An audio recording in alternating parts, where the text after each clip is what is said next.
Welcome to Indiana Sports Beat Radio, brought to you by the Hard Truth Distilling Company in Brown County, Indiana. So for the thousands in attendance and the millions watching around the world,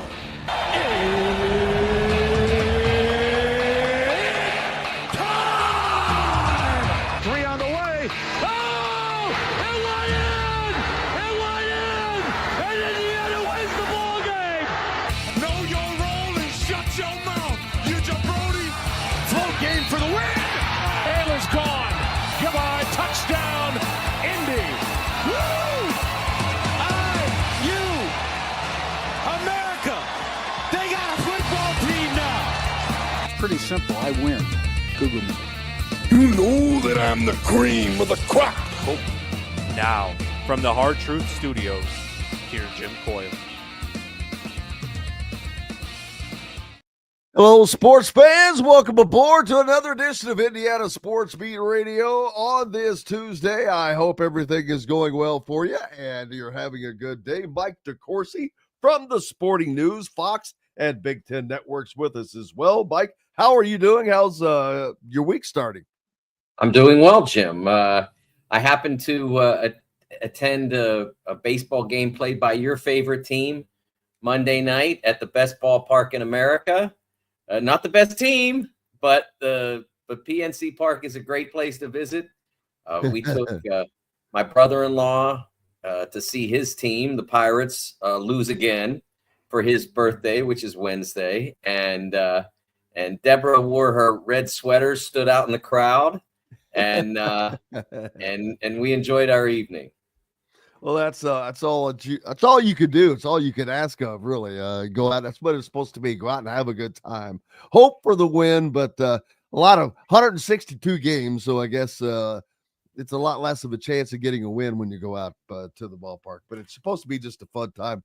I'd loved Major League ballparks have changed. I mean, well, all arenas have changed. All sporting events, they've tried to make them, and so many of them that I would love to get to.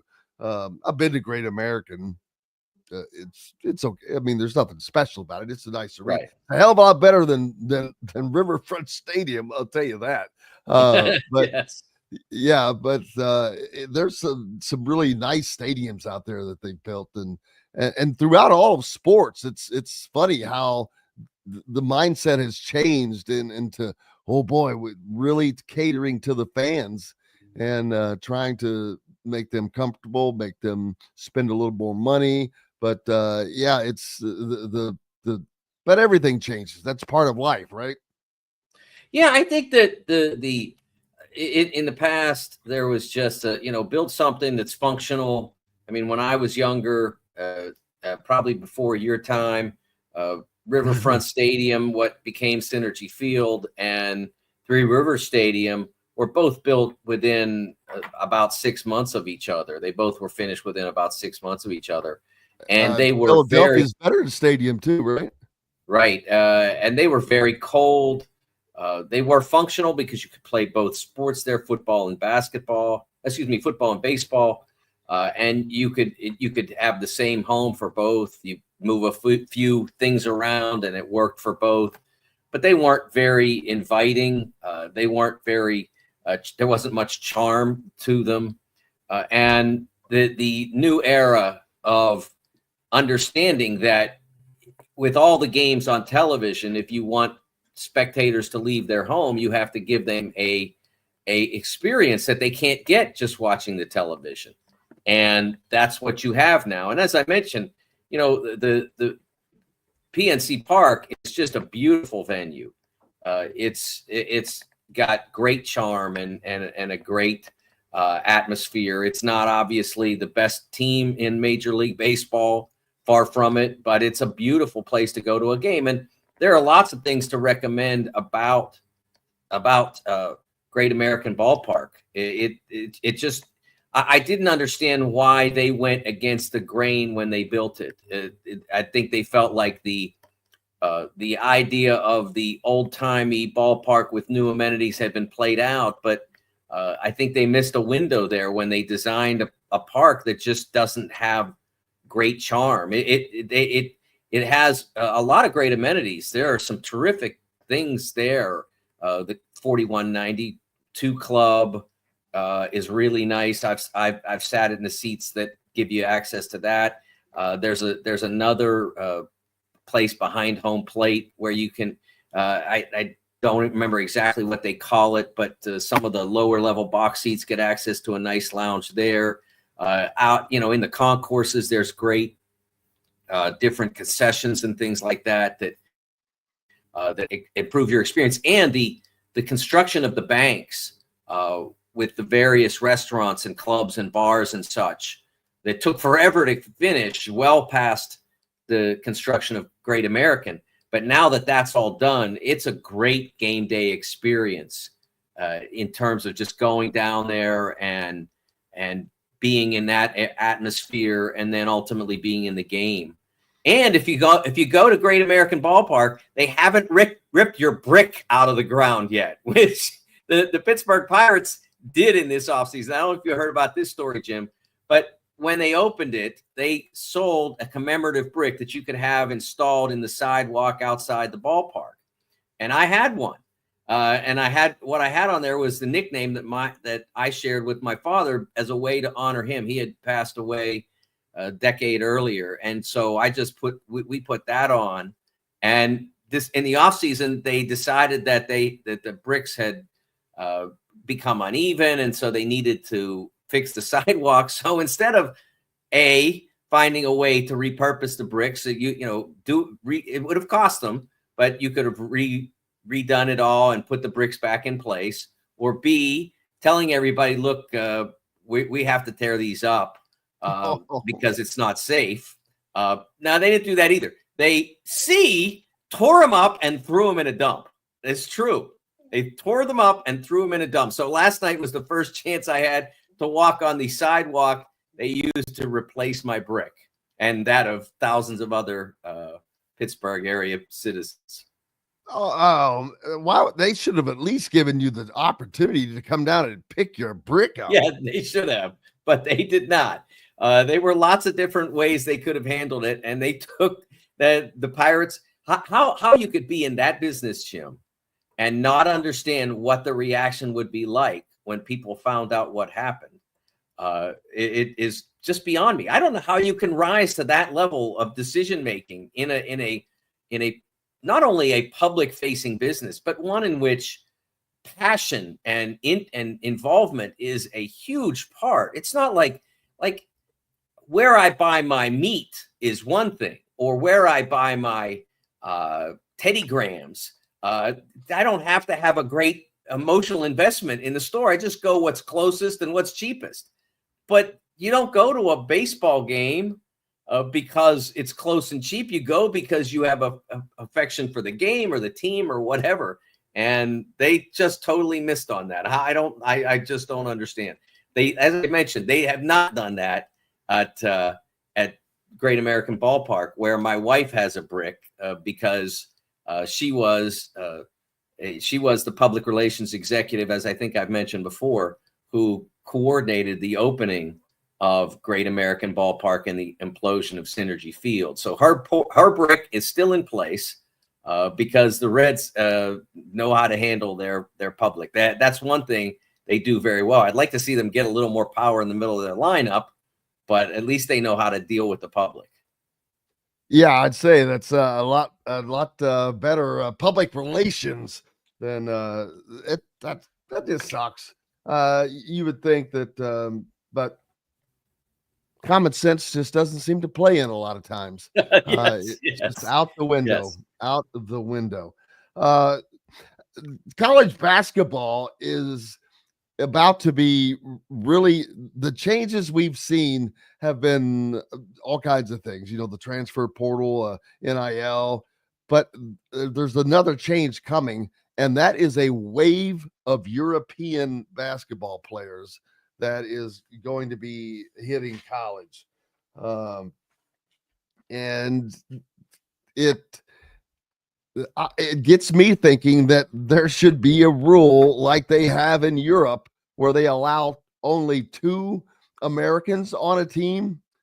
maybe there should be a rule allowing only 2 Europeans, or I mean, not Europeans, 2 foreign players on a team on a college team. Since this is an American college, an American education institution, this is not a pro team. But there comes in Illinois has based their team off of this right now. Brad Underwood, I'm not blaming him. I think he has done I think he's been a magician. I think he has done a masterful job replacing players year after year. He loses such great players, but he's able to go out and find something. And this time he's going in a different way. But there is definitely going to be an impact.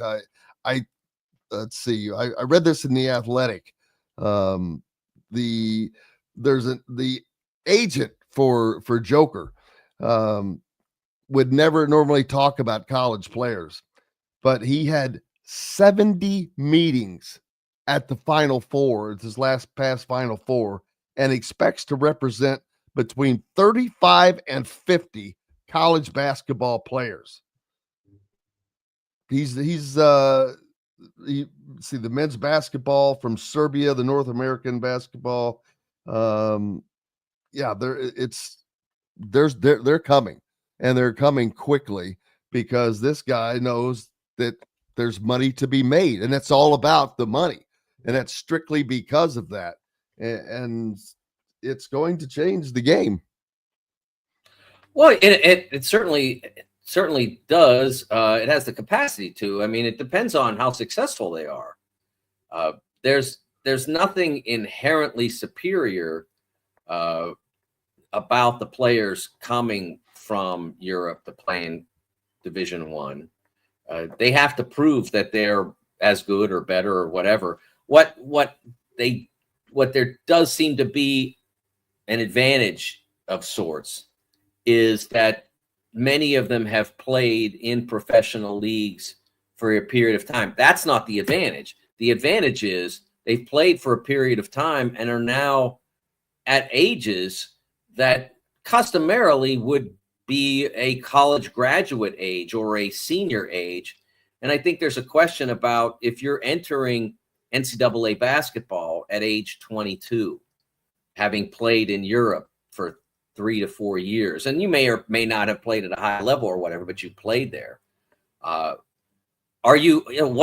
Are you a freshman? Are you a junior? I mean, are you going to play until you're 26 or 27? I mean, I think that's the issue that the NCAA has to wrestle with a little bit, because I don't know that's what's out of line with the normal progression. Look, if you're leaving, let's just to use a team, FC Barcelona, to come to the United States at age 18, you're the same as everybody else. You're as good or not good as everybody else. And there's a kid named Sarr, who right now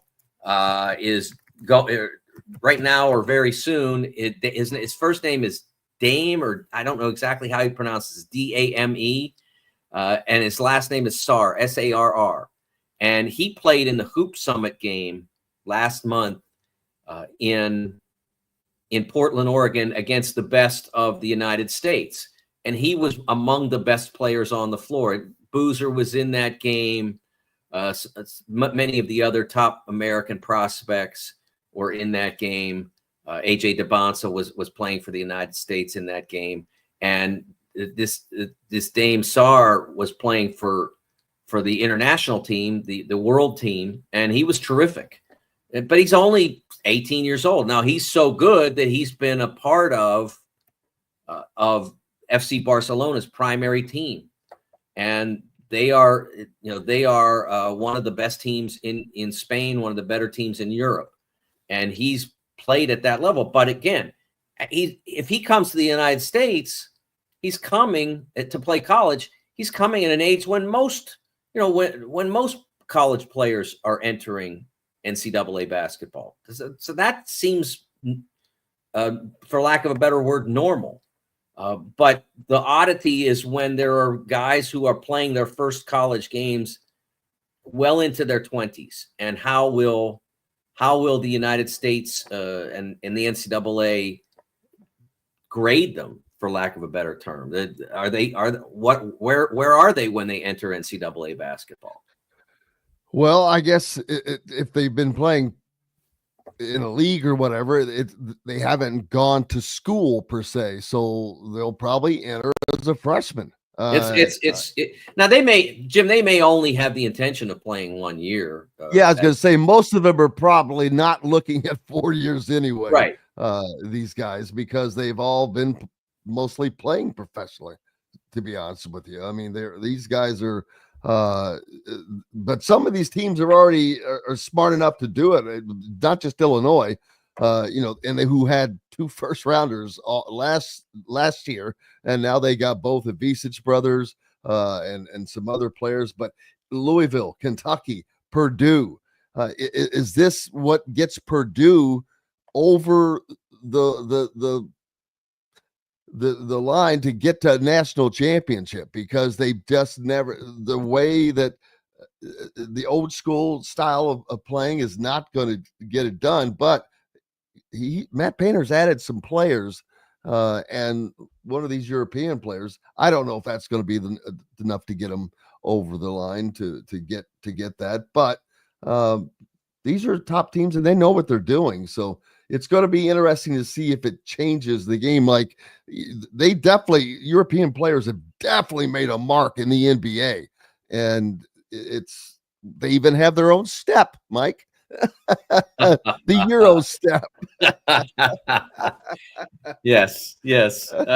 Which as it's originally, when it came into play, the Euro step, the idea was when you went to make a layup, you went off your outside foot instead of your inside foot. I mean, we all grew up making layups off our inside foot, which, if you're going to the right-hand side, is your left leg. We've always done that.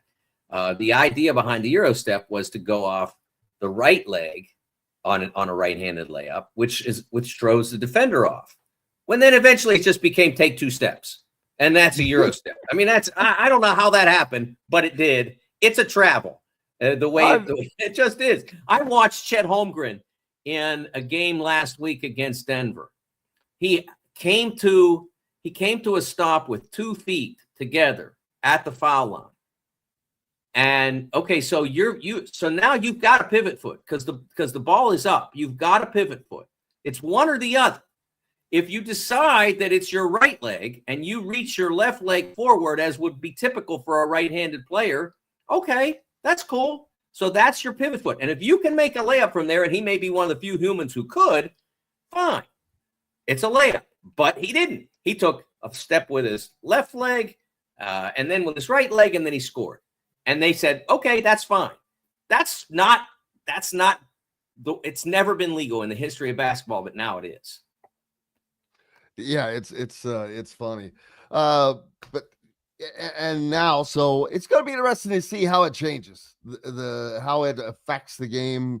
I don't know that college basketball being so big, it's hard to imagine them really impacting the game, but they will impact on some of these teams. But it's not like they're going to come over, and this is not the Beatles coming over. Invading America, but it's going to change it, or it's going to add another a variation to the college game, and probably a little change, to be honest with you, when you have teams that like Illinois who have based their upcoming season will be based on this. They're loaded with those European players, but then most other teams have just added one in their spots. But there are so many coming over. It reminds me of daggone it, Marshall. I think it may be Marshall, who their soccer team, they loaded up their soccer team with all European players, and were having success all of a sudden, national success, which they had never been a player in that game before. That aggravated me because I'm like, everyone is bought, but that was really a bought team, bringing in Europeans. And that is not college athletics to me when you're bringing an entire team of players that are not even from the United States, that it's like turns it into just an international pro league. Well, it depends on the nature of the student athletes, though. Are they going to school? Are they there to in the case of soccer, honestly, Jim, I mean, most of the players are there to try to get some education, because if they were good enough to be professionals at the European level, they would have stayed where they were. They would get into the team into the rosters at Liverpool or Manchester United or Barcelona or wherever. The difference with basketball is that this is the place, and they are trying to get an open door into the league. That's the idea. And in reality, like if the young man who is coming to Purdue is great, and I don't know, I haven't even watched his tape yet, but if he's great and he can make himself into a draftable player, then he can get into the league. And if he's not, and he can't make himself into a draftable player, he can always go back home and play professionally there. But with the experience that having played NCAA basketball will give him. I mean, there are lots of discussions. You can find them from people who know international basketball. And I think the best source for this in a lot of ways is Fran Fraschilla. He really knows the international leagues. And obviously he's an expert on NCAA Division I. And where does NCAA Division I competition fit in the order, in the rank? I mean, obviously it's not the NBA, it's not the G League. It's probably not Spain's ACB, but where does it hit? Is it better than the basketball they play in Germany? I don't know. I don't have the answer to that because I don't watch European leagues and don't get the occasion to watch them very often. But I think there are people who would tell you that Division I NCAA basketball is a pretty high level of competition and can be helpful for a lot of these younger European players. They can get high level competition. A lot of times the younger European players are stuck on the bench and can't get off. When Luka Doncic came from, I believe he played for Barca. When he came, he had been a starter at 18 and an MVP of the EuroLeague. And that was so unusual. It's one of the reasons why he was able to walk right into the NBA. But a lot of the guys that are drafted very high by NBA teams out of the European leagues haven't played that much, haven't done that much. This is a way, and this is why I think the young man Sarr is thinking about Duke. He can go from being a very important player at Barca to the guy at Duke, or option 1A or 1B versus Boozer. I think I confuse. I think it's Cam Boozer's that's the really good player.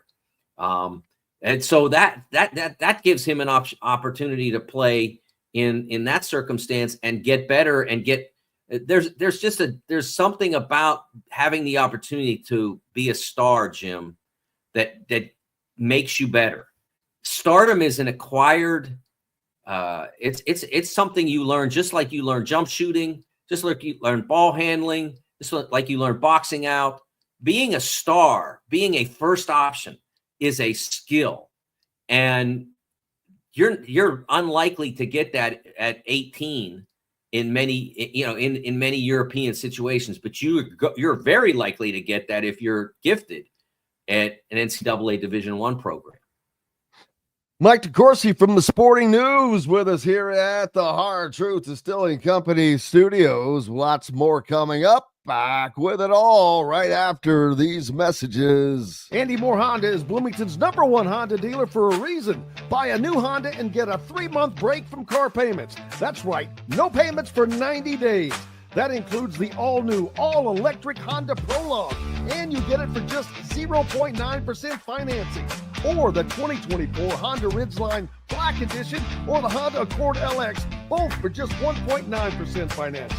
Get more to your door from AndyMooreHonda.com. Wilmington's #1 Honda dealer and your best place for new and used vehicles. If you're looking for a new home in the Indianapolis area, you need Cheryl Sizemore from Brick and Ivy Realty. Cheryl Sizemore has over 2 decades of experience, and that could be the difference in getting the home you want in today's tough housing market. Reach out to Cheryl at CherylSizemore@gmail.com or 317-701-0838. That's 317-701-0838. Let Cheryl Sizemore sell or find your new home today.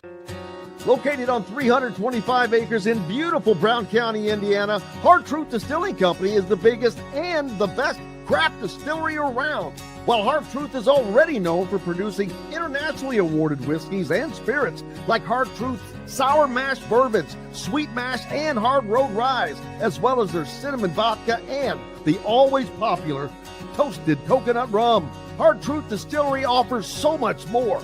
With a full-service restaurant, ATV, and distillery tours, as well as live music, you can spend an entire day at Hard Truth Distillery while making your entire family or group happy. And that's the Hard Truth. Hard Truth products are available across Indiana, as well as many other states. So no matter where you shop, if they don't carry your favorite Hard Truth product, tell them you want the truth, the Hard Truth. Hard Truth Distilling Company encourages you to enjoy all of their products responsibly and to never drink and drive. Hey, welcome back to the Hard Truth Distilling Company studios on this Tuesday. Glad to have you along. I hope your day is going well. Looks like it might rain out there. We had a tornado come through here last Friday, Mike, and I mean, luckily I had to go out of town immediately after the show last week and leave to go up north, and a tornado literally touched down. There's 2 spots that it looks like it hit, kind of bounced and must have risen back up because on 2 different roads, there's a post office on one where there used to be a post office on one. It's no longer there. It looked like a bomb just blew it up, and I thought that was the damage. I mean, and that's on Rogers Road, which runs, what is strict? I think that is north and south. Anyway, then I believe that is College or Walnut.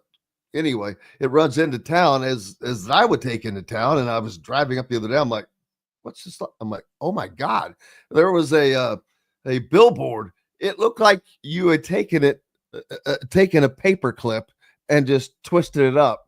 That's what this thing. I was just shocked. I think there was some houses that it literally just must have hit them dead center. Usually, you can see damage to houses, poof, gone. Another little building lifted up and just put on the ground a car. But what amazed me was the massive damage done in minimal spots. A tornado usually just leaves a path. And it looked like this thing must have hit, bounced, and hit again because it was like a bomb went off and then a bomb went off. But crazy and lucky that there was no loss of life. But wild. But the weather's crazy, man. They don't get many tornadoes in the Pittsburgh area, do they? No, not really. We had we had a big storm about 2 weeks ago that wiped out power for much of the city. Here, where I live, north of the city, in the corridor where I did live, we were very fortunate. The storm went through like that, and nothing happened. We had a rough one last year. That it's interesting what weather can do, Jim. I mean, we had these trees outside our back deck, and they are now basically they were at one point perpendicular to the ground, and now they are parallel to the ground. The wind just whipped through. It was like a mini cell, and now they are permanently sideways. It didn't do any damage to us or anything. One of our neighbors had a tree come down and took out their roof. But it's just interesting to see. It just went through one time, blew them so hard that they're permanently parallel to the ground. The leaves on the trees, the top of the tree parallel rather than standing straight up. It goes horizontal to the ground. It's amazing what weather can do. Glad to hear that no one in your area was killed. There have been a lot around the country that were, and it's just, spring is always a difficult time in that part of the country. Yeah, thoughts and prayers to those though affected. I know it is just a horrible thing to deal with. Like I said, there are some homes that are just gone, so that means stuff that was lost, and so thinking about everybody that dealing with that, and hope you guys can get through that. Got to make a segue, as hard as it is, but got to talk about basketball. Indiana is going about things differently. Their roster kind of set. We were all wondering, are they going to get a big guy, quote unquote, another big guy? And I think they're set with Reed Bailey and Sam Alexis and Josh Harris, two guys that are rim protector kind of guys that get after it, rebound a lot.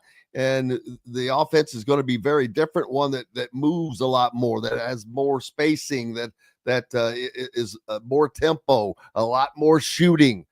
So it's going to be a very, very different offense that might allow for that, because you look at Purdue, their guy in the middle is Trey Kaufman-Renn at 6'9", and that's what Indiana is going to have.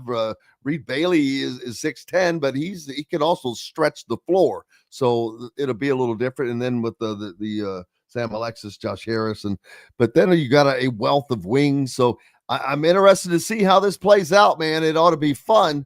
And the thing is that they fill that, and then the staff, they have hit the road on the recruiting trail, and they have made a lot of offers, but they are offering guys that are well known, but they're also, I think that Indiana did this before and did not have much success in landing these guys. I think it's going to be very, very different this time because of the what is being sold.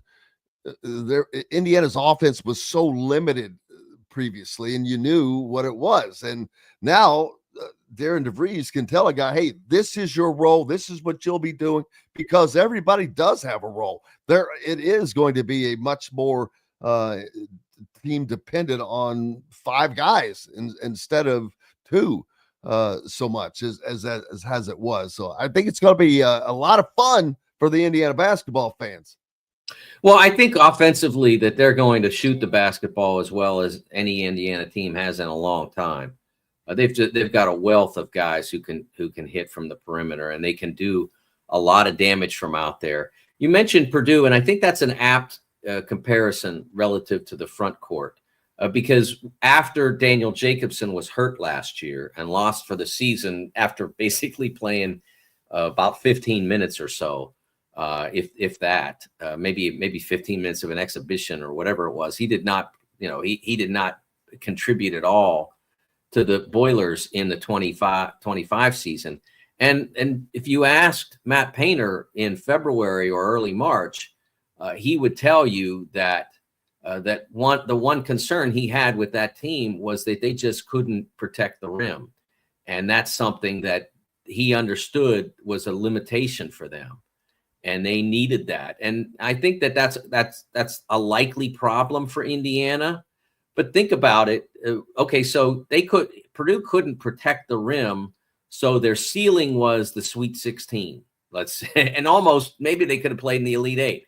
Well, Indiana would take that right now. It's been a while since they've seen the second weekend of the NCAA tournament. It's been quite a while. So if you're limited in terms of your championship pursuits by that particular area of your team, so be it. Right now, just get good. And I think that they're building toward that. I think that the roster that they've put together, especially from the offensive standpoint, they're going to be good. And how good is going to depend on how effective they can be. Can they be elite offensively? Because remember last year, Purdue offensively was not typical. They were 7th in the nation in Ken Pom offense. So you had, how good are you? And then how well can you hide what you don't do well defensively? Purdue was adequate. They were 53rd in the country in that department in defense. according to Ken Pom. If your offense is 7th and your defense is 50th, you can win games in the NCAA tournament. It's not guaranteed, but you can. And Purdue showed last year they won twice in the tournament. In the Sweet 16, they were one inbounds play away from having a chance to win against Houston. Again, not having that rim protector made a difference there, and that cost them there. But the team they played was pretty strong, and they still were right there with them. So it shows what you can do if you build an elite offense. I don't know whether or not Indiana can get to that level. We'll see. But I think they have a chance to be really hard to defend. Yeah, and that's going to be something we'll have to wait and find out to see how this team gels together. And also, speaking of defend, to see how they defend. I think that is going to be a key point for Indiana. They're going to have to play tough defense. You have to make up for if they're offensively superior, then that's a big change, big deal. If they're not superior, then you have to make up for that defensively, right. And we'll see if they can do that. But it sounds like they have the wares to accomplish that, and it sounds like that's something Darren DeVries is about anyway. And that is a breath of fresh air, because there are so many teams, Iowa, not that used to just play offense and no defense. Tom Crean, I can throw Tom Crean in there, and I don't mean that as a disrespect. It's a philosophy. Hey, I'm going to score this, and you got to outscore me. And I'm sure that was the philosophy was not no defense, but obviously when you're focusing so much on offense, it puts you in bad positions, probably defensively. But it'll be interesting to see how this goes, because the Big Ten is never going to be easy, ever. And it won't be easy again this year. Illinois, we know they rebuilt. You got Purdue, who many people have ranked at the top of the country already. And there's going to be plenty of other teams that are going to Michigan. I don't know that Michigan's not better than Purdue. It's going to be interesting to see. It depends. I think Michigan depends on, how does he pronounce his name? Yaxel Landeborg, who's in the draft and a borderline first-round pick. Does he stay in the draft? Michigan's going to be good without him, but I think he's a difference between whether they're Purdue good or maybe a little bit further down the line. I think Michigan State still is going to be very strong. UCLA has a chance to be really good. It's going to be an outstanding league again this year. Probably not 14 bids like the SEC was last year, but still a really, really powerful league. Yeah, and Indiana's recruiting already has shown not the offers, but the fact that these coaches are getting out. They were out all weekend. They were after it.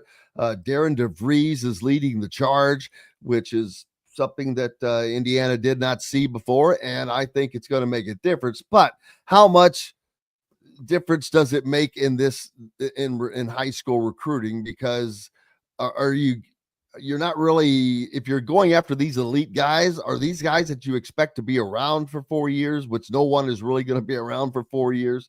So I guess they're just trying to hit those elite guys that will come in and make a quick difference, that are impact players, because you're still going to be hitting the portal a lot, I would imagine.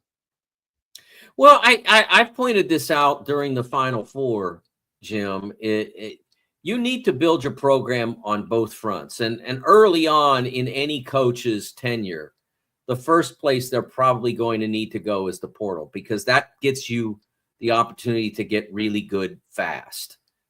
And you're unless you are John Calipari or Duke, you're probably not going to be able to get those those guys that are 1, 2, 3, 4, 5, 6, 7 that can play at the level necessary to change your program immediately. That's a difference in how you're able to run your deal. So I think that that is the difference for a coach that's just starting out. in a particular program. So I think if you look at it that way, they start at the high end, see what they can do, and then if they're able to get some of those guys, great. If they're not, then they can go to the portal. They also need to get a couple of guys in that, if they can, in that 20 to 45 range that can be Donovan Clingan types, those kinds of players that helped UConn win the championship, that became 1 or 2 year guys. Those guys can also make a difference in how you perform if your goal is Final Fours and championships. And I know obviously that's where Indiana wants to get back. Absolutely. That's where they want to go. Indiana football, switching gears a little bit. Over and under last year was 5.5. Boy, that was gravy for anybody that took that. And I knew, I laughed, and I still laugh. I looked at it, I'm like, are you kidding me? They're going to start 6-0.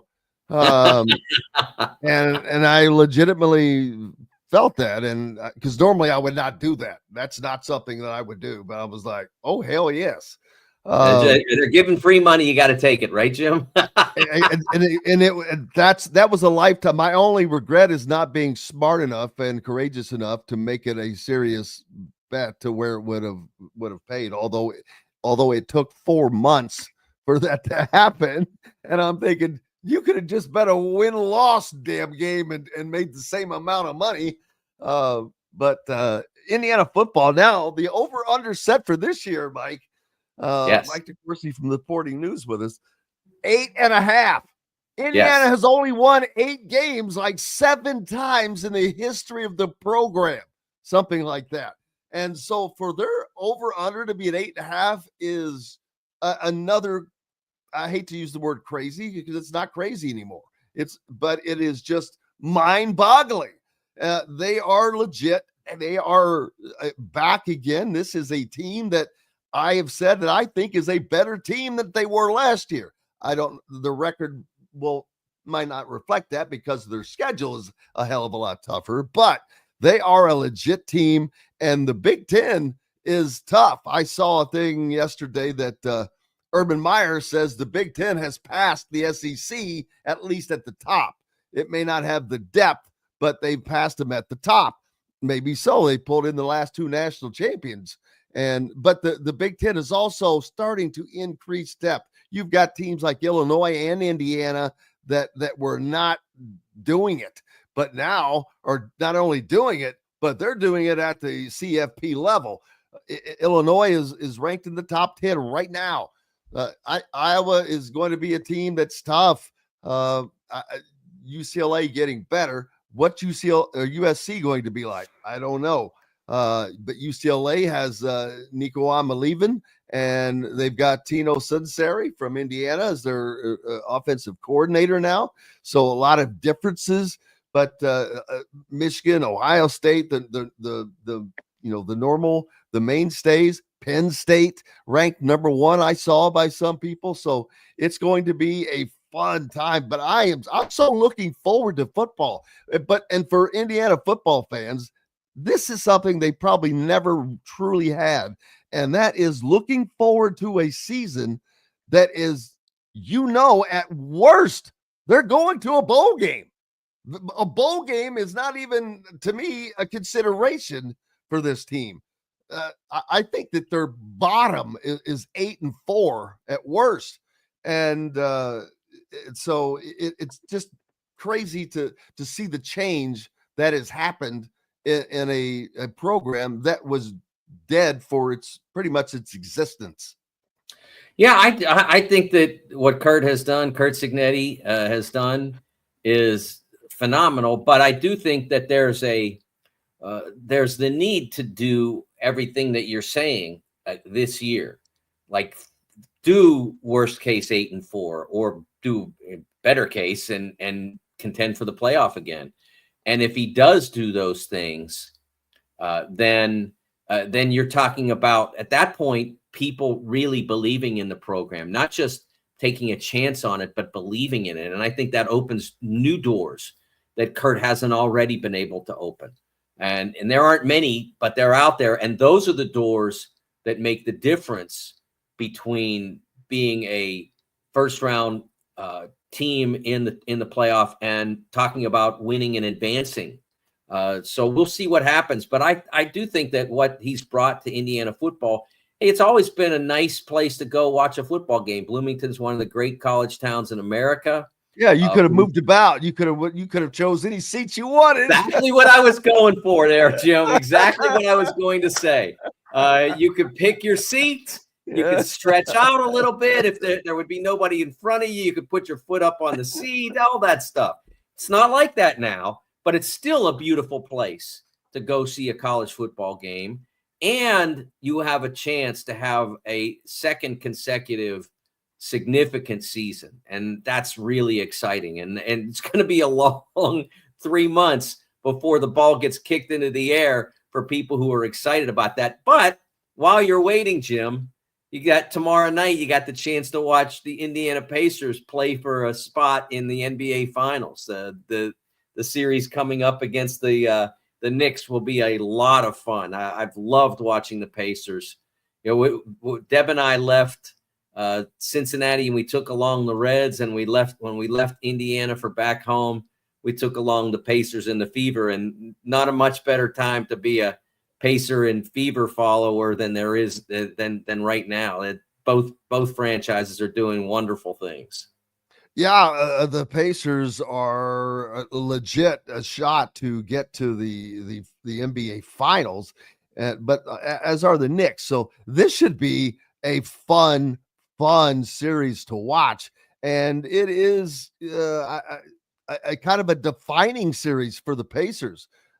You know, they've got to get over that impediment and get to the finals and show that they are an elite worthy team. It's a difficult challenge. With the Knicks have in Jalen Brunson, one of the most difficult players in the league to defend. Karl Towns, an excellent offensive player who gives them real size and is a really interesting matchup for Miles Turner. It's a team full of players who are hard, hustle, get after it guys. The Villanova crew, I call them, with Hart and Bridges. Those guys are dynamic and tough. I really do think the Pacers are a better team. It doesn't necessarily mean they go out and prove it again, but they have been outstanding in these playoffs, the Pacers. They have been phenomenal. I think in some ways they're being undersold about the level at which they've played, Jim. They took out the Bucks in a pretty commanding fashion. They dominated the Eastern Conference team with the best record in Cleveland. They dominated them. I'm not saying this translates to dominating the Knicks, but if they perform at the level that they just did over the first two rounds, they've got an excellent chance of being in the NBA Finals for the first time in 25 years. Yeah, and that'll be a fun deal to watch. What else is going on in the world of Mike DeCourcy?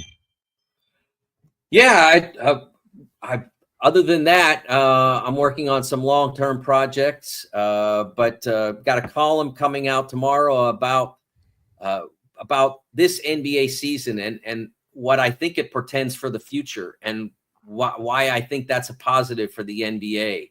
The NBA has been a dynastic league for nearly 40 years because of the way their salary cap was structured.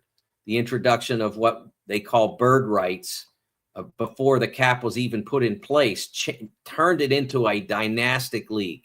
You could keep your guys together. And so if you got a great group, Shaq and Kobe, Duncan and the Admiral, et cetera, if you could keep those guys, you could keep those guys because you had the ability to pay them more than everybody else.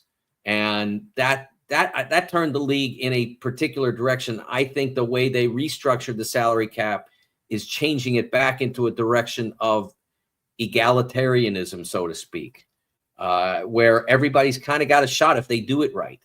And that wasn't the case for a very long time in the NBA. I like this NBA better. Heath asking for your thoughts on Aaron Rodgers and the Steelers, but to do that, we'd have to take a break and go into another one. If you all right, well, how about we address that next week, either post Aaron Rodgers signing or with it continuing to be hanging around in limbo? How about we do that then? Quick 30-second thought on it. Good thing, bad thing. The whole process is bad for the Steelers. Waiting this long, considering it, there's nothing good about this process. And I think that also it opportunity cost. I thought that Justin Fields was a better signing for the Steelers on a couple-year deal for not a ton of money, and then put him in a legit competition with Mason Rudolph. I think that was a better move for the Steelers than trying to jump on the 41-year-old, 42-year-old narcissist train. Not interested. I have the same opinion about that. Not even a Steelers fan. Mike DeCourcy from the Sporting News, Fox and Big Ten Networks. Make sure you're giving him a follow, Michael. Thank you very much, sir. Thanks, Jim. You betcha. Hey, we've got more coming up. For those of you sticking around, we'll be back with it on the other side.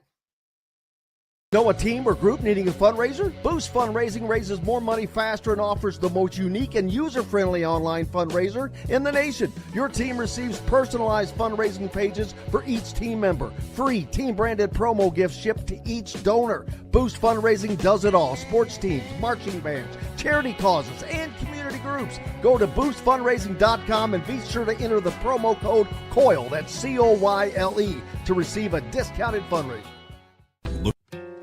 Located on 325 acres in beautiful Brown County, Indiana, Hard Truth Distilling Company is the biggest and the best craft distillery around. While Hard Truth is already known for producing internationally awarded whiskeys and spirits like Hard Truth Sour Mash Bourbons, Sweet Mash, and Hard Road Ryes, as well as their cinnamon vodka and the always popular Toasted Coconut Rum. Hard Truth Distillery offers so much more. With a full-service restaurant, ATV, and distillery tours, as well as live music, you can spend an entire day at Hard Truth Distillery while making your entire family or group happy. And that's the Hard Truth. Hard Truth products are available across Indiana, as well as many other states. So no matter where you shop, if they don't carry your favorite Hard Truth product, tell them you want the truth, the Hard Truth. Hard Truth Distilling Company encourages you to enjoy all of their products responsibly and to never drink and drive. Welcome back to the Hard Truth Distilling Company studios on this Tuesday. Hope your week is going well. We've got the Indianapolis 500 coming up this weekend on Sunday, and not just that, I guess. You've got the NASCAR event down in Charlotte as well. So, and most people, if you're just chilling at home and watching things, you could watch Kyle Larson attempt the double of running both races. But the Indianapolis 500, who's going to win that? All kinds of fun things going on with the pole winner, the front row itself. Such an international flavor. Pato Award, Sato. Oh, daggone it, the guy on the pole, Schwartzman. It's crazy, but it just makes it all that more intriguing. What is that first lap going to be like? Someone yesterday said that they bet that Sato leads the first lap. It will be it'll be interesting. I would say no. I would go with Schwartzman, man. That dude, if you could come in and do what he did, that first lap is not going to change. He is going to drop the hammer, and he's got the inside position anyway. It takes more than a lap to unless you get a bad jump at the start. I don't see anybody jumping in front of him. So we'll see how that goes. But I'm looking forward to, not only you have the Indianapolis 500, you also have the NBA finals, or not finals, the NBA conference finals in play. Game 3, as the Pacers will be taking on the Knicks, and it's wild because this thing will move fast. The conference finals, every 2 days there's a game. It's boom, boom, boom, boom. It is NBA every day, because you've got the Western finals on a day, Eastern finals on a day, Western finals on it just goes back and forth. So if the series go long, which I would expect this Knicks Pacers series to go 7 games. I mean, I just don't think that either team is that much better than the other. It's going to be tight, and I think it's going to be fun as heck. It not just because it's the Knicks and the Pacers, but just because these two teams, both of them, have upset the number 1 and number 2 seeds in the conference, but both of them are playing their best basketball of the season. Both the Pacers very confident in what they're doing. So looking forward to that. But hey, Heath asking, is DeVries offered any Indiana kids yet? We'll wait till we get to the recruiting to talk all that. But I hear of recent, I don't think so, but it's just been out and about at various AAU circuits and all of that. So, but we'll talk more about recruiting. The Indianapolis 500. Who's your pick to win that? Who do you think?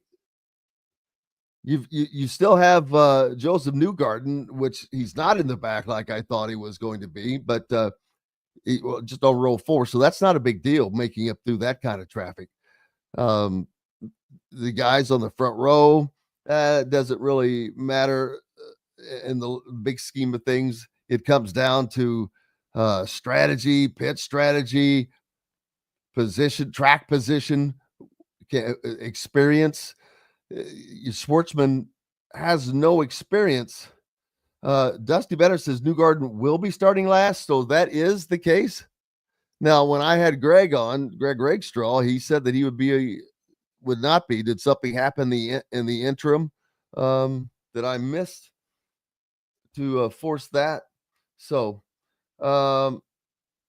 guess what? The Oscar Myers fleet of Wienermobiles go head to head in the inaugural Weenie 500. Oh my, this is real. Breaking news here. Oscar Mayer announces the Weenie 500, a first of its kind spectacle where their fleet of Wienermobiles will haul buns to the legendary Indianapolis Motor Speedway for a race unlike any other, ahead of this year's Indianapolis 500, which draws more than How many hot dogs do you think will be consumed at the 500? 30,000. 30,000 hot dogs in one day, boom, in one spot. Just think about all the concessions. And that's with allowing people to bring their own coolers in, which I think is an amazing thing. It's an amazing thing that you get to do that. Now, at the Derby, buddy, they're wanding you, checking you, but you can, it's easy. The Weenie 500 will also mark the first meetup of all 6 Wienermobiles in over a decade, and the first competitive race for the fleet, each sporting an all-new look. Each Wienermobile will represent a different regional dog, including the Chili Dog of the Midwest, the New York Dog is the East, the Slaw Dog, which is the Southeast, the Sonoran Dog, which is the Southwest, and the Chili Dog in the South. Seattle dog is the Northwest. I misread the Midwest. It's chai dog. What the hell's a chai dog? That's a Chicago hot dog, I'm assuming, right? So I'll go with that. So that's there you go. That's something. You're going to have are they going to race on the track? I'm assuming that will be funny. Huh. Bring it all, baby. They're bringing it all. But you've got the snake pit. And remember who the grand marshal of the snake pit is? Gronkowski. Gronk is a very appropriate representative there. So, but yeah, I'm looking forward to the race. I'm looking forward to both races, though. But the Charlotte race will be going on. It'll start before the NBA game, but it'll be going on during it. So it's a long day. Think of Kyle Larson driving those 1,100 miles. Whoo, baby. That's a lot. Let's see. Bill Belichick, Jordan Hudson, viral CBS interview has bettors fading UNC. How about them apples? When this is from The Athletic, Max Meyer. When North Carolina hired Bill Belichick as its coach and put its college football spotlight squarely on Chapel Hill, and unfortunately, the excitement surrounding the huge hire has faded, as most of the news surrounding Belichick this offseason hasn't been about football. Instead, it's been about his relationship with his 24-year-old girlfriend, Jordan Hudson. And if there's one thing bettors are looking for before getting down some wagers, it's a good angle. Bettors are locked into UNC offseason drama, says Hal England, a trading manager at BetGM. Before recent interviews and news, BetGM was taking a majority of bets on UNC's win total over, but has seen a sharp decline since, with almost every ticket on the under now. So there's that. Hey, let's take a quick break. When we come back, the man, the myth, the legend. Hey, bro, Kevin Brockway. That's right. We're back with more from the Hard Truth Distilling Company studios after these messages. If you're looking for a new home in the Indianapolis area, you need Cheryl Sizemore from Brick and Ivy Realty. Cheryl Sizemore has over 2 decades of experience, and that could be the difference in getting the home you want in today's tough housing market. Reach out to Cheryl at CherylSizemore@gmail.com or 317-701-0838. That's 317-701-0838. Let Cheryl Sizemore sell or find your new home today. Located on 325 acres in beautiful Brown County, Indiana, Hard Truth Distilling Company is the biggest and the best craft distillery around. While Hard Truth is already known for producing internationally awarded whiskeys and spirits like Hard Truth's sour mash bourbons, sweet mash, and hard road ryes, as well as their cinnamon vodka and the always popular toasted coconut rum. Hard Truth Distillery offers so much more. With a full-service restaurant, ATV, and distillery tours, as well as live music, you can spend an entire day at Hard Truth Distillery while making your entire family or group happy. And that's the Hard Truth. Hard Truth products are available across Indiana, as well as many other states. So no matter where you shop, if they don't carry your favorite Hard Truth product, tell them you want the truth, the Hard Truth. Hard Truth Distilling Company encourages you to enjoy all of their products responsibly and to never drink and drive. When it comes to apparel and promotions, Freethink has you covered, literally, whether it's 24 or 200 shirts for sports leagues, businesses, or groups. Freethink Apparel and Promotions can also create your very own merchandising store. Freethink Apparel and Promotions did it for Indiana Sports Beat Radio, and they can do it for you. Whether it's screen printing, embroidery, digital printing, promotional products, vehicle wraps, or anything else under the promotional line. See what Freethink Apparel and Promotions can do for you at freethinkapparel.com. Welcome back to the Hard Truth Distilling Company studios on this Tuesday. And man, oh man, the superstar K-Bro Kevin Brockway joins us now. How are you, sir? I'm doing fine. I saw you were on with Mike earlier and talking a little bit about international college basketball and all sorts of stuff. And I don't know, did you read the Pat Forty column? I thought was pretty good this morning about the Notre Dame USC football series, also about that potentially going by the wayside, which I thought was very well done. Speaking of another star. I did not see that, but I will pull that up. Why would that go away? Just because of apparently Notre Dame wants it to continue, but USC has some trepidation because of again, and this goes back to the Big Ten, the travel, right? Because they've been they travel so much to the Midwest. It's another road trip. They're talking about maybe doing some neutral site games instead, closer to the West Coast. But Notre Dame wants it in their home and away stadium. So that's one of the issues. And another issue, too, is I think Notre Dame's won 6 of the last 7. Lincoln Riley's not thrilled about that. And adding to the difficulty of USC schedule now that they're in the Big Ten, it's a little different. So that combination. Yeah.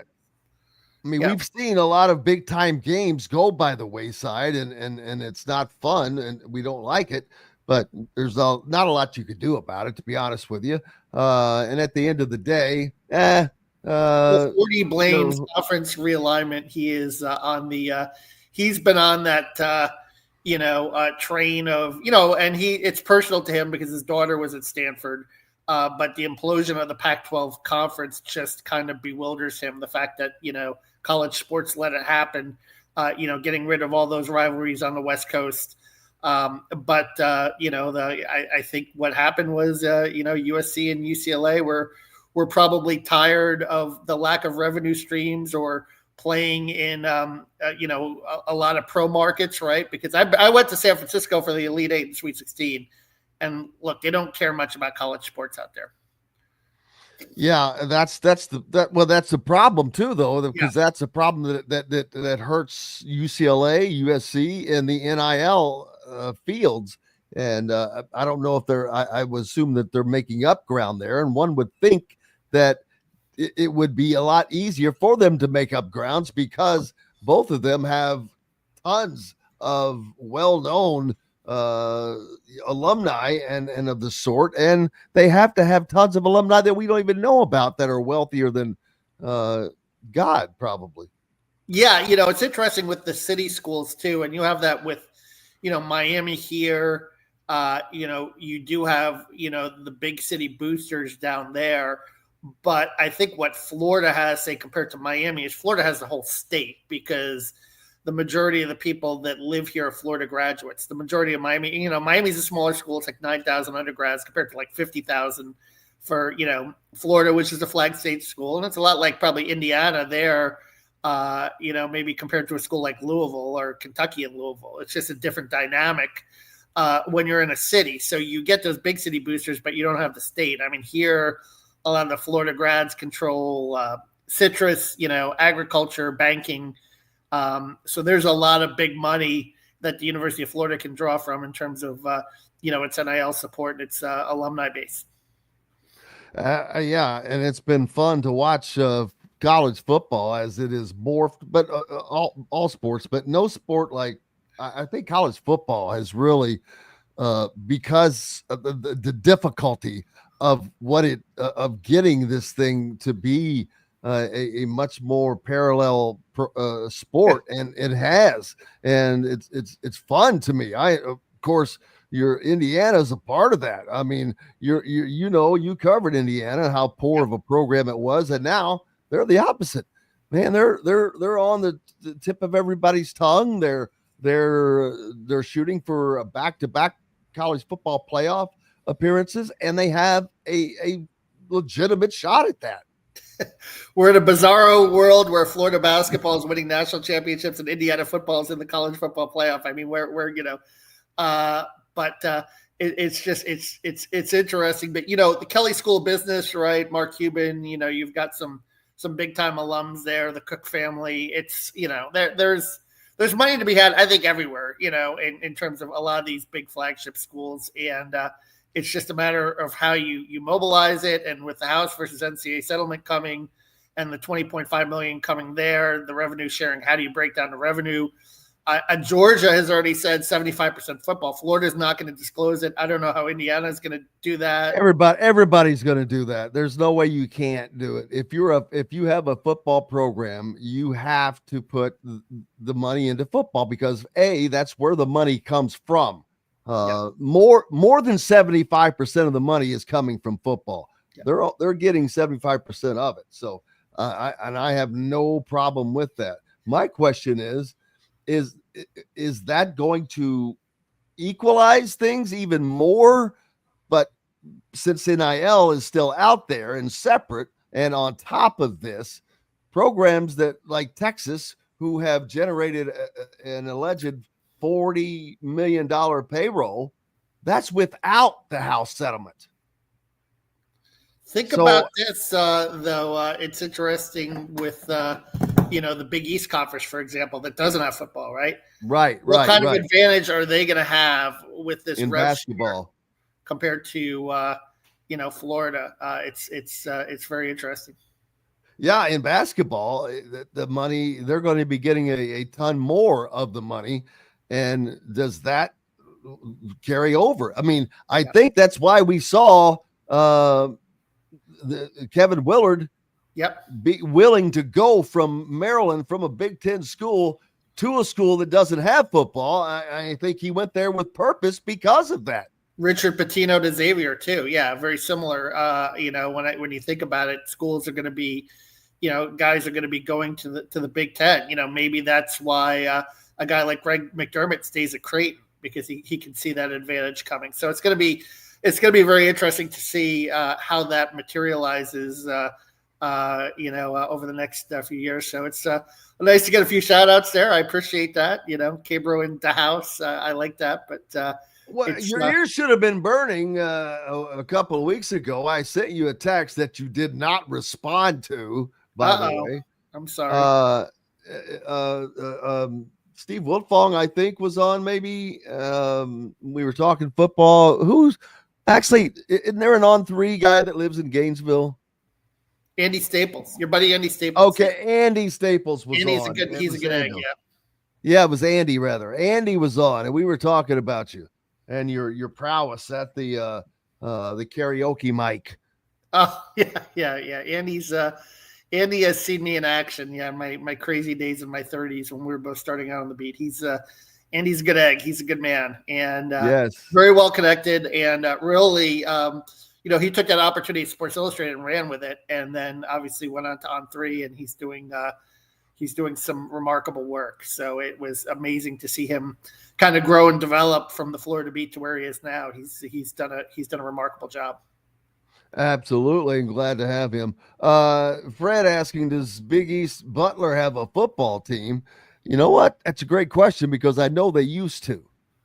But I don't know if they still do or not. And I thought I saw a football field outside of Hinkle the last time I was there. Well, I know that they did, and I don't recall it going away. But that's something somebody can Google. I'll let you Google that. But most of the Big East does not. Most of the Big East teams do not have. Well, they don't have big time football. Let's put it that way. They don't have FBS level football. And they don't have to worry about spending 75% of the money there. And I think that it's going to be interesting. It is going to be interesting to see how that changes. And I just looked this up, Pioneer Football League, FCS, or an FCS school. Yeah. There you go. So, it's not something that is going to impact the basketball program much. And it'll be interesting to keep an eye on that and see what they can do with that extra money. Does that change things? Because Richard Pitino didn't go there for nothing, but he also wanted to get back east. There's no doubt about that. Yeah.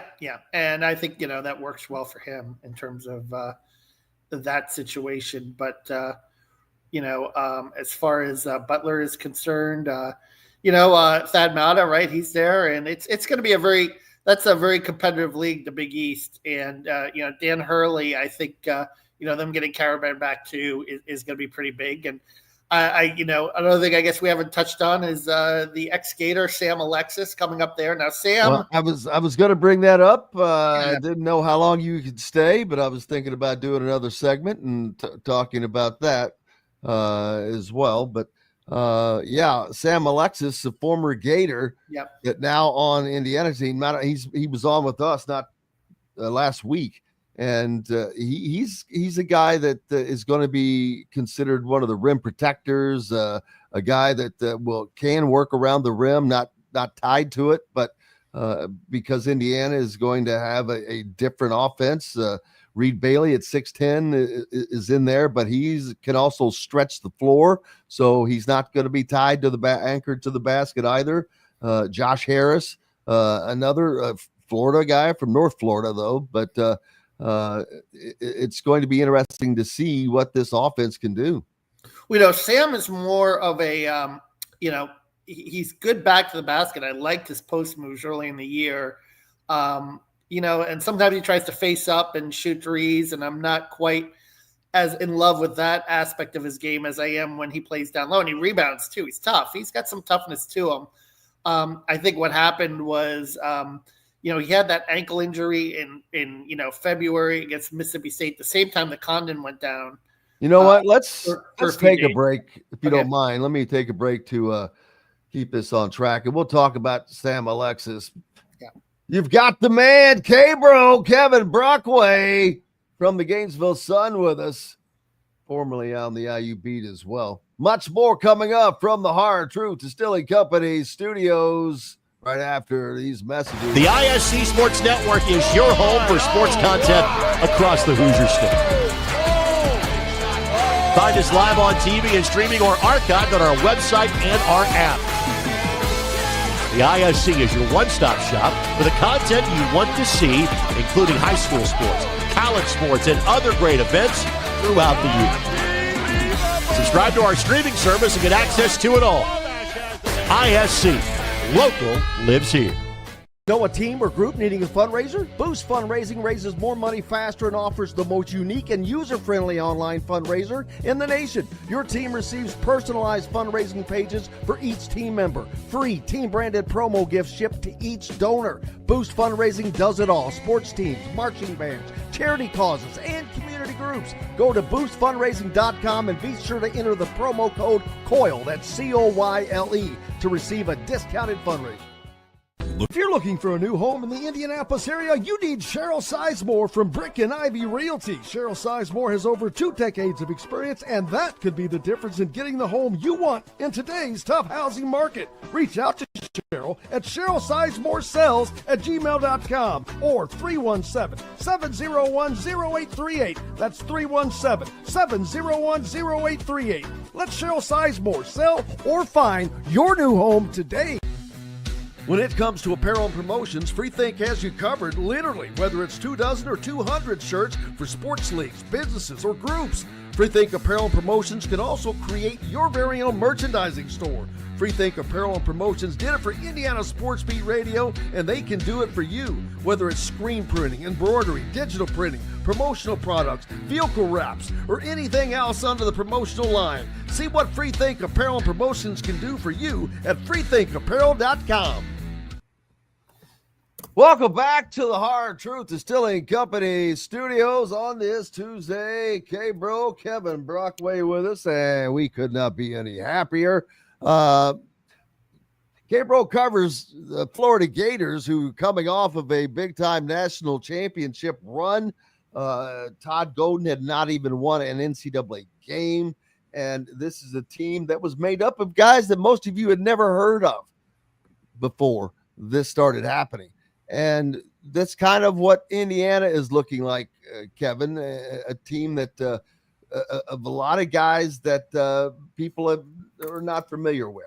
And that's okay, because in this day and age, well, they would have, I think that they might have expected to pick up one guy here or there that was known, but it's going to be a roster full of guys that Indiana appears they're going after winners, not names. Guys that like Alexis and guys that were on conference championship teams of the like. But Sam Alexis is a guy that he didn't get a ton of minutes at Florida, and maybe one of the reasons that he moved on, but he will get all the minutes he wants at Indiana. Yeah, well, what happened to Sam, Jim, was, I was mentioning before, the ankle injury. He and Alex Condon had ankle injuries at the same time. That put Florida's front court in a bind. Micah handlogged and then burned his red shirt and played for the rest of the season. And so what happens is Condon came back before Sam, and when Condon came back, you had that 4-player post rotation that Todd liked, and there just weren't minutes for Sam. But Sam in the non-conference schedule played quite a bit, and early in the SEC schedule, and he quit. Like I said, he acquitted himself okay. And I think I like him as a rebounder. I like him as a toughness guy. I think he can be an productive guy with starters minutes at Indiana. I mean, I think he can be a guy that say averages 10 and 6 rebounds if he's a starter. And if he comes off the bench, he could be okay there too if he gets 10 or 20 minutes a game, which is what he was getting, before that whole situation in February. It just so happened that but I think that even that experience being in the locker room during the championship run, I think he got, a few minutes in the Sweet 16 game against Maryland. I think, seeing that and being around a national championship team could rub him off and serve him well. So, by the way, Jim, I have to run because we have breaking news here that we were expecting. Boogie Flan. 5-star Boogie Flan commits to Florida. So, obviously a big get for the Gators, and their revamped backcourt is now just complete. So, he visited yesterday, and that certainly is a big deal. And now Florida goes off to the White House tomorrow to celebrate their national championship, and certainly will be in high spirits for next year. Now the last big piece is waiting to see if Alex Condon will come back. He has until May 28th to decide, but Ruben Chiniello, another starting center, came back yesterday. So a lot of good news for Florida basketball this week. Yeah. How many schools has Boogie Flan been to? Well, no, I mean, he played at Arkansas last year and he went in the draft, and but 5-star kid from New York, has got some toughness to him. He had the thumb injury last year too, and didn't shoot it great, I thought, but 5.1 assists. And I think, Todd will, rein in the shot selection a little bit there.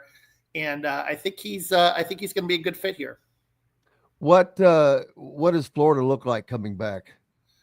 Well, with Flan now, if they get Alex Condon back, I think they're going to be pretty good because they'll have a very experienced front court, and they'll have the talent in the backcourt with Xavier Lee, the guard from Princeton, and Boogie Flan. They also picked up a kid from Ohio University, A.J. Brown, who's a shooter, maybe not quite as talented, but I think a guy that will fit and be a good robot guy. And they have a couple of returning guys, kind of Urban Klavshar, who played a little bit last year, a good 3-point shooter from, the Slovenia.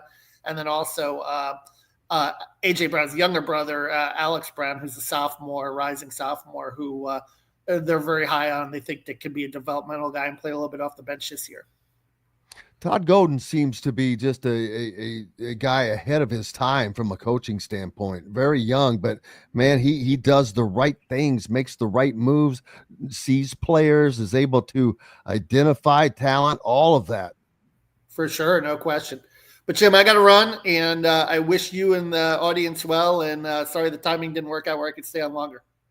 Yeah, we'll do it again, brother. Appreciate you. K-Bro, Kevin Brockway joining us here on the program, as he's got to go deal with the breaking news of Boogie Flan heading to Florida. So there's that, man. And that's what I mean. I'm surprised at Indiana. That's the one thing that they didn't land, a guy or so that was a known commodity. But hey, Darren DeVries is doing it his way. It was the same way with Indiana football a year ago. And Kurt Signetti, the guys that he were bringing in, nobody had heard of those guys. No Indiana fans had heard of those guys. So he gets to do what he wants to do. And it's the first year. It'll be interesting to see how it goes. But you can also see they're out working the recruiting trail. They're doing the job. They're putting in the time. They're getting out. They're out at these places. They're meeting with these guys, talking to them, letting them know that, hey, we want you. This is what how you'll fit in. They're getting guys to come visit. I know that some of that happened before, but it's a different feel to this, a different feel to the recruiting attack by this staff. And you have guys that are known recruiters, Kenny Johnson and Drew Adams. Those guys are known to be good recruiters. So that is not a fear. That should not be a fear by Indiana fans, that the Indiana staff, they're out recruiting, and they're doing it the old-fashioned way right now. They're getting with the kids and talking to them and watching them and identifying the talent that they feel will fit into the system that is going to be run, and a system that is going to be a lot more varied and open to watch. So we get to look forward to that, which is a great thing. So lots going on, man. Lots of it was an open weekend in basketball, like I said, this past weekend, and guys were out and about. There are so many guys that our eyes are being kept on. Offers that have been made by Indiana. Trey Thompson, intrigued that he gets an offer. He's a rising 2026 player after a standout weekend during the first live period. He's from Greenville, Tennessee. You can read more about this at thehoosier.com. But Trey Thompson landed a scholarship offer from the Indiana basketball program. He plays for Tennessee Impact on the Adidas 3 SSB circuit. He's ranked 136 nationally in the On3 industry ranking and the number 22 power forward. So the Indiana staff saw him numerous times this weekend, including head coach Darren DeVries. So head coach Darren DeVries out and about at these events. Big difference already, trust me on that. And it is going to pay dividends because that's what it takes. That's what it takes. That's how you end up. You're not going to land all these guys. You're going to offer 10, 12 guys, and you're going to land 2, 3 maybe. It's a numbers game, but you have to put in the time with each and every one of the players. You have to talk to them. You have to converse with them. You have to develop relationships with them. You have to show them what you have to offer to them, each and every one of them, knowing that 2/3 of them are not going to come, but you still have to do it. And it is being done now for Indiana by this staff. So fans should feel better, much better about it. This program seems to be in the right hands. Now, of course, it all comes down to product on the floor. There's no definitely about that. Jason says this is definitely a different type of recruiting process. No doubt. I mean, we've seen so many guys out there already, right from the jump. But that's not because they were trying to disprove something that happened before. It's because that's what you do. That's what they have done. Always. That's how you build a team. That's how you build a program. This is what you have to do. It's part of it. It's accepted. Everybody knows that. And you can't just sit back and throw out an offer and say, here, all right, here's the bag we're going to give you. Lots more to it. And looking forward to seeing how that's going to change. Next year will be the first time fans really get to an understanding of how well this staff did in recruiting. And I think they're going to do fine. Now, they're going to need to have some success on the basketball court, I think. But how much success, I don't know that matters a lot to these recruits as far as watching the style of play. If it's because if they don't win some games just because you get beat, you get beat.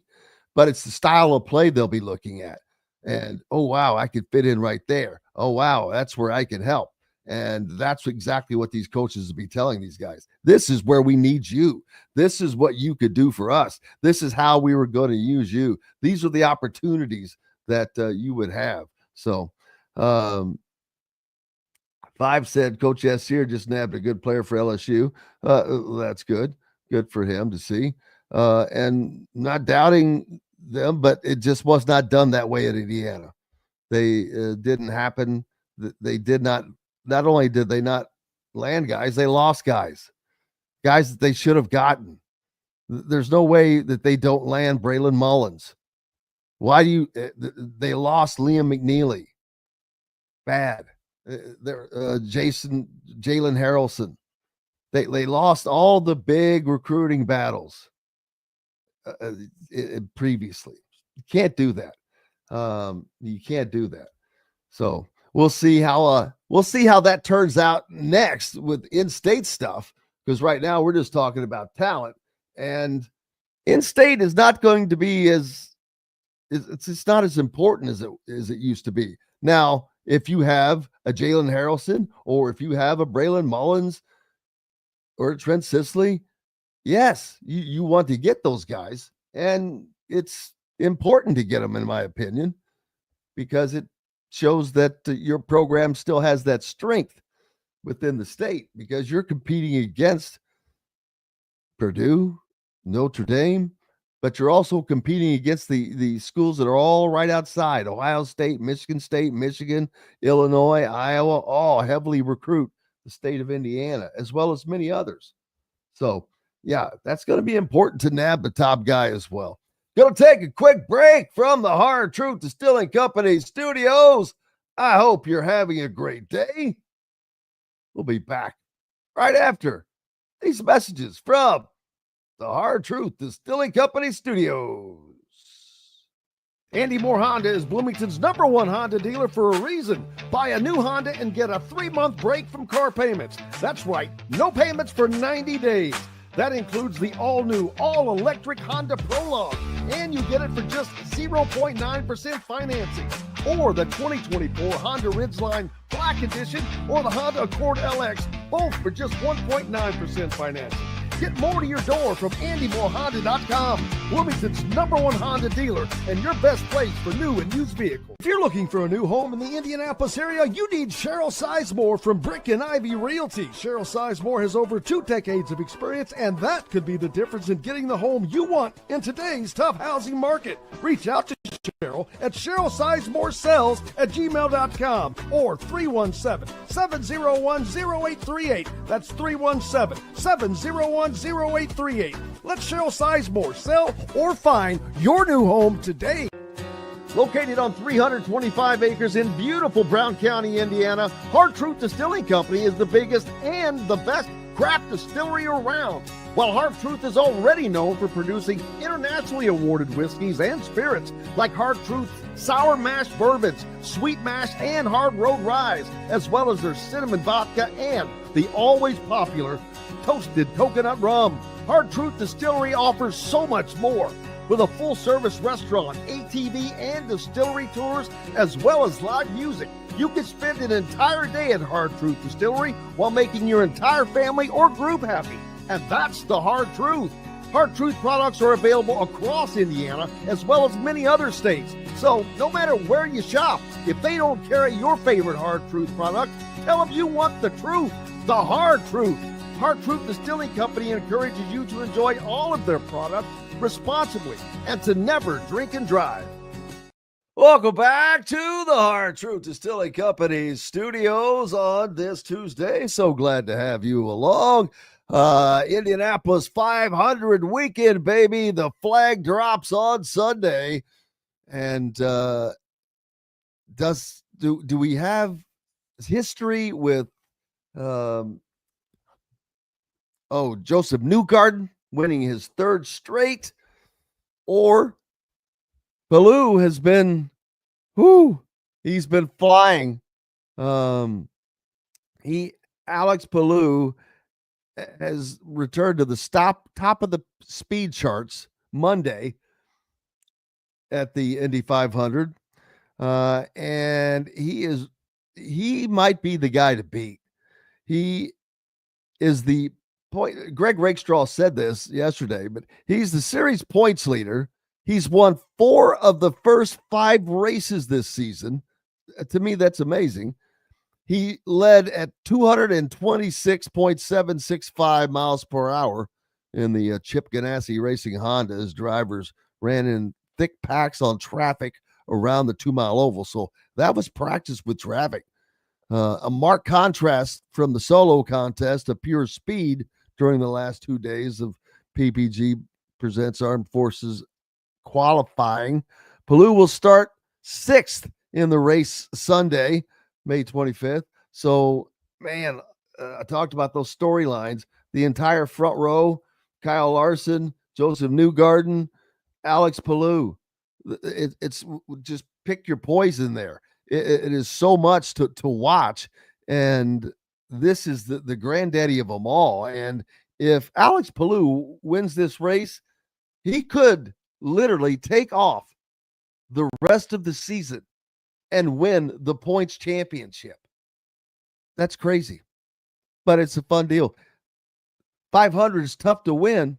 Everything has to go right. No mistakes, no pit mistakes, no untimely errors, no untimely tire issues or fuel strategy, tire strategy, pit strategy.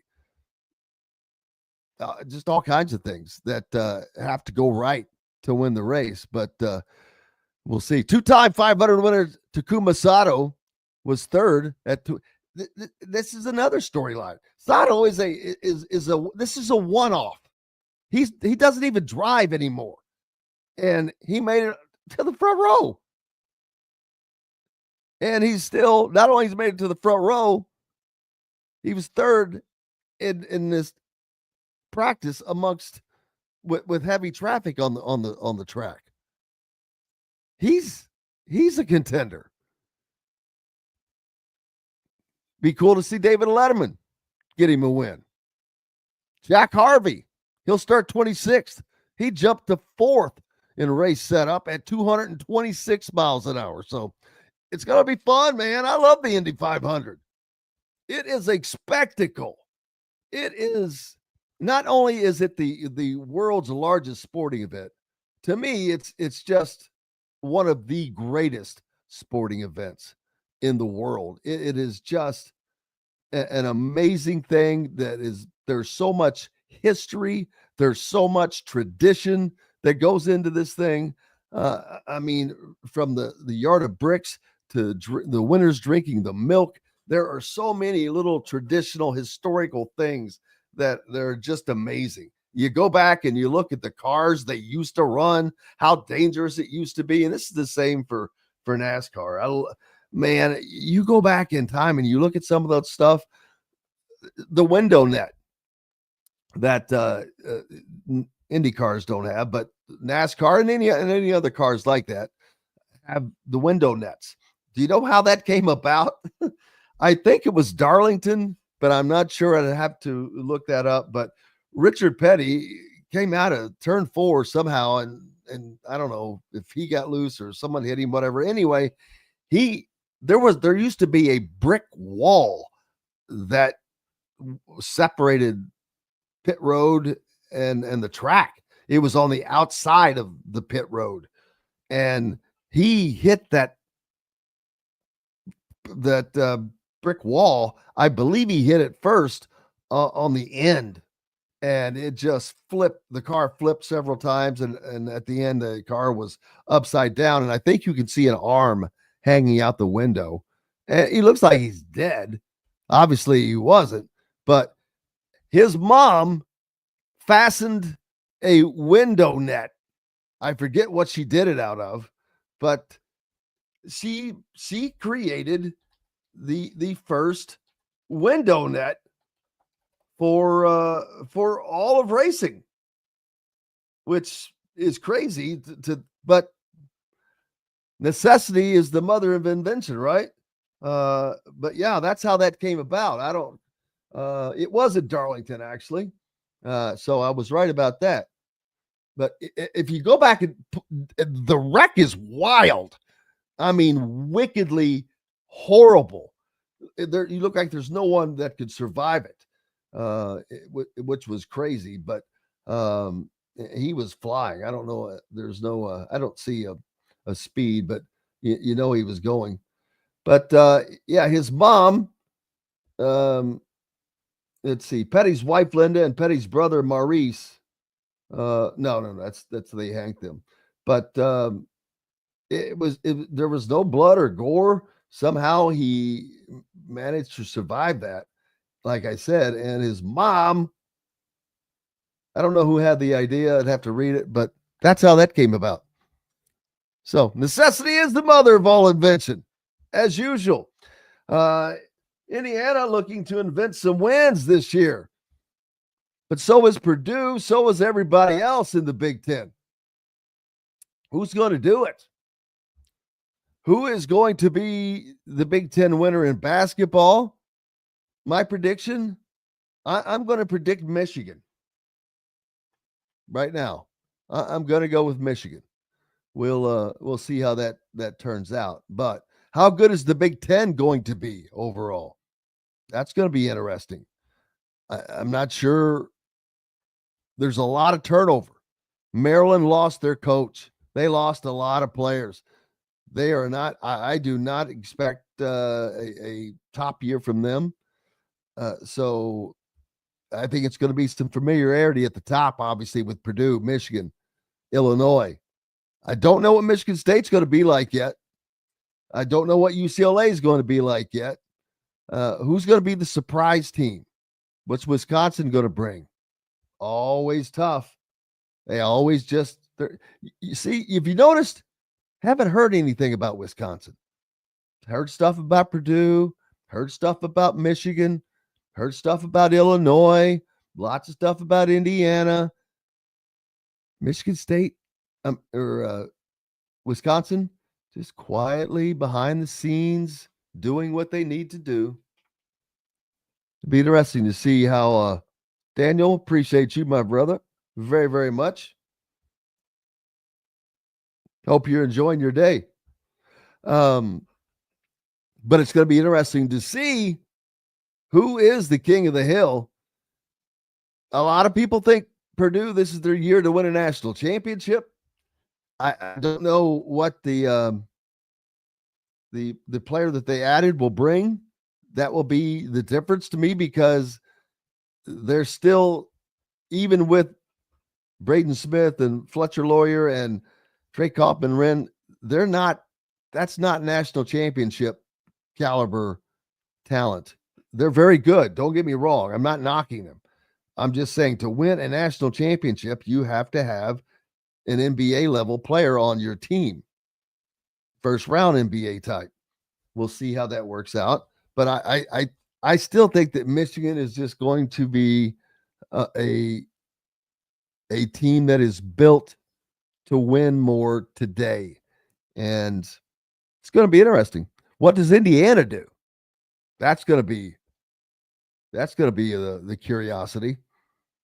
How do they come out and compete?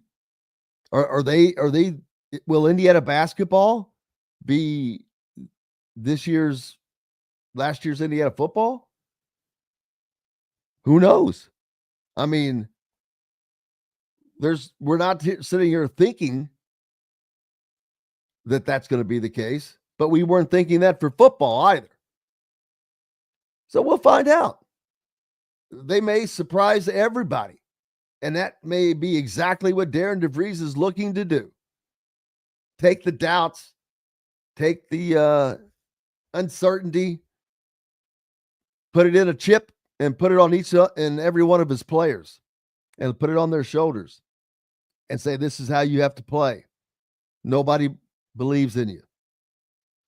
No one thinks you can win at the elite level. Worked in football. Who's to say, if you have the right pieces, that's all it takes. The right pieces with the right people doing the right things. That's what it takes. Can they do that? Sure. There's no reason they can't. No reason they can't. And I would expect Indiana to fight because we know they're going to play hard defensively. I think they're going to win games that people. Here's the thing that's going to happen that has not happened. I'm not saying they're going to be in the top 6. I don't. And if they are, boy, will I be giving kudos to Darren DeVries. I don't know enough about all the other teams yet. So first of all, so this is going to change most likely. But as of right now, I don't see them in the top 6. I don't think anybody else does either. But it's not saying that they can't be. They can. This team could surprise the hell out of us. But I do think they're going to do something you haven't seen in a decade. They are going to win games they weren't expected to win. They're going to have a heck of a schedule. Louisville, Kentucky is on there, amongst many others, the Big Ten teams. I think they're going to win someplace where they're not supposed to. Underdog, whatever you want to call it. Top 10? In the Five Left's asking in the top 10. If that's of the Big Ten, yes. Oh, yeah, I don't think that they're going to be bad. I just don't know where they're going to be because I don't know where everybody else is going to be for sure. We have to wait. We just don't have the ideas of these teams anymore because of all the changes, because of all the different players, because of how each roster is different, so different every year. Now, certain teams are set, and we know Michigan set, Purdue set, Florida just added a big piece. So there's still teams adding big pieces to their roster.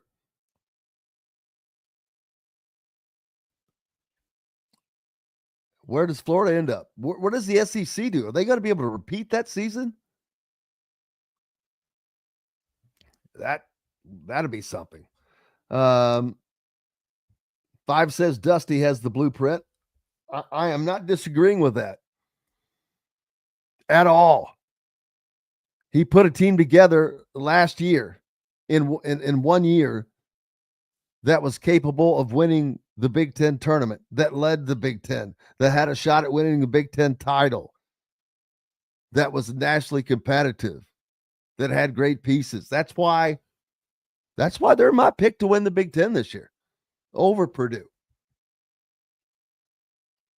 I agree with what 5 says. Shout out to David. Thanks for joining the show. But that's what makes it fun. We get to wait. We have to watch it all. Hey, but I'm more fired up for football. I am jacked to see what Indiana can do this year. And I think it's going to be not only good, but fun. And speaking of winning a game you're not supposed to, I think Indiana football is going to win a game they're not supposed to. And they only have 3 of those on their schedule. And those are all the road games at Iowa, at Oregon, and at Penn State. Now, Iowa and Oregon would be the easiest of those, and I should not use the word easy to accomplish. But this is going to be not a defining thing, but Indiana football needs to get one of those wins to climb one more rung on the college football ladder. They need to do something that actually gets the attention. 11-1 got the attention of people. Obviously they made the college football playoffs. But how many people were of the opinion that Indiana didn't belong? A lot of national people. They do need to do something to kind of shut them up. And that something is winning on the road at one of those places. because they are all going to be good. Two of those three are already ranked, both in the top 10. Not ranked, but Penn State is picked by number one by some, and Illinois is the top 10 team. Iowa isn't ranked because of last year. I think that they're going to be a lot tougher than people realize, but I don't know what Oregon's going to have just yet. Haven't gotten into figuring out what they have, but it's a tough place to go. Alton Stadium out there, the travel. We'll talk about the travel. Now, the traveling is tough. It is tough, but I'm always going to remember a few years ago when Vanderbilt traveled to Hawaii, Nashville to Hawaii, to play Hawaii, and they beat the ever-loving snot out of them. Now, they're obviously a better team, but how much does that travel play into the ability to win or lose games? We've seen Penn State go out and win on the West Coast at USC. We've seen it happen. Ohio State should have won at Oregon last year. How much will that affect Indiana's attempt to beat Oregon? So we shall see, but I think it's going to be a good run. Just like this has been a good run. I can't thank everybody enough. Mike DeCourcy and K-Bro, and most importantly, each and every one of you. We're back tomorrow to do it all again. Until then, I'm Jim Coyle. I will see you on the radio. Thanks for listening to Indiana Sports Beat Radio. Be sure to subscribe to our YouTube page for more clips and team coverage of Indiana basketball, football, and more. You can also find full episodes and tons of other content on thehoosier.com. We'll see you next time for another edition of Indiana Sports Beat Radio.